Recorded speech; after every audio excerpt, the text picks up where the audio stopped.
Pour le groupe RDSE pour 4 minutes. Merci Monsieur le Président, Mesdames les ministres, Messieurs les rapporteurs, mes chers collègues. Comme chaque année, l'établissement de l'ordre du jour du PLF nous conduit à examiner en une seule et même discussion 3 missions et 4 comptes financiers et spéciaux qui touchent à des sujets pourtant assez différents et dont les budgets additionnés s'élèvent à près de 200 milliards d'euros. Comme cela a été présenté, le Gouvernement prévoit pour cette année des restitutions d'impôts aux particuliers et aux entreprises toujours élevées, quoique en baisse dans la mission remboursements et dégrèvements. Une charge de la dette maîtrisée dans la mission engagement financier de l'État, la dernière phase du plan PIA 3 et le début d'un PIA 4 dans la mission investissement d'avenir. La mission remboursement et dégrèvements, au libellé certes peu engageant, reflète néanmoins la gestion du recouvrement des impôts par l'administration fiscale. À 126 milliards d'euros contre 141 l'an dernier, elle concerne toujours principalement les impôts d'État, en particulier la TVA et l'impôt sur le revenu.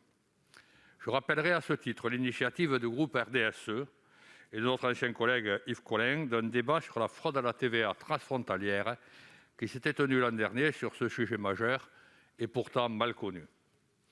En ce qui concerne la mission engagement financier de l'État, la charge de la dette portée par le programme 117 reste sous le seuil symbolique des 40 milliards et continue même de décroître.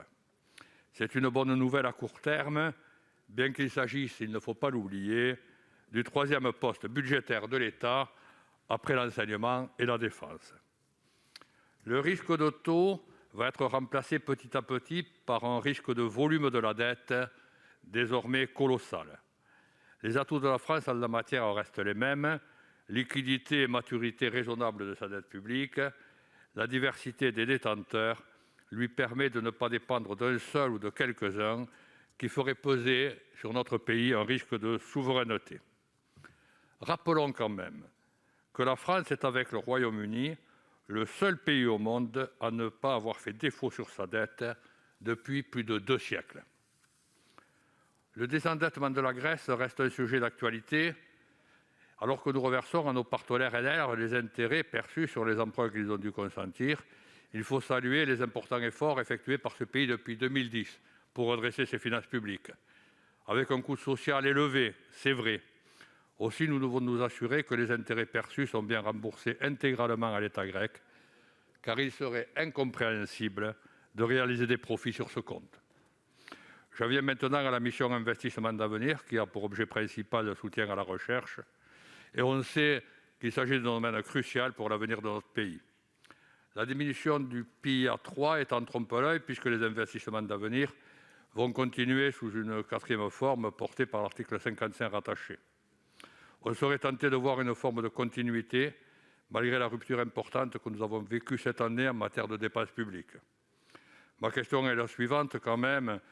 Comment le gouvernement compte-t-il articuler la montée en charge de ce nouveau PIA et les crédits du plan de relance dont nous allons terminer l'examen ce soir? Après ces quelques remarques nécessairement courtes, je précise que le groupe RDSE devrait approuver les crédits de ces différentes missions. Je vous remercie. Merci. La parole est maintenant à Fabien Gay du groupe CRCE pour 4 minutes.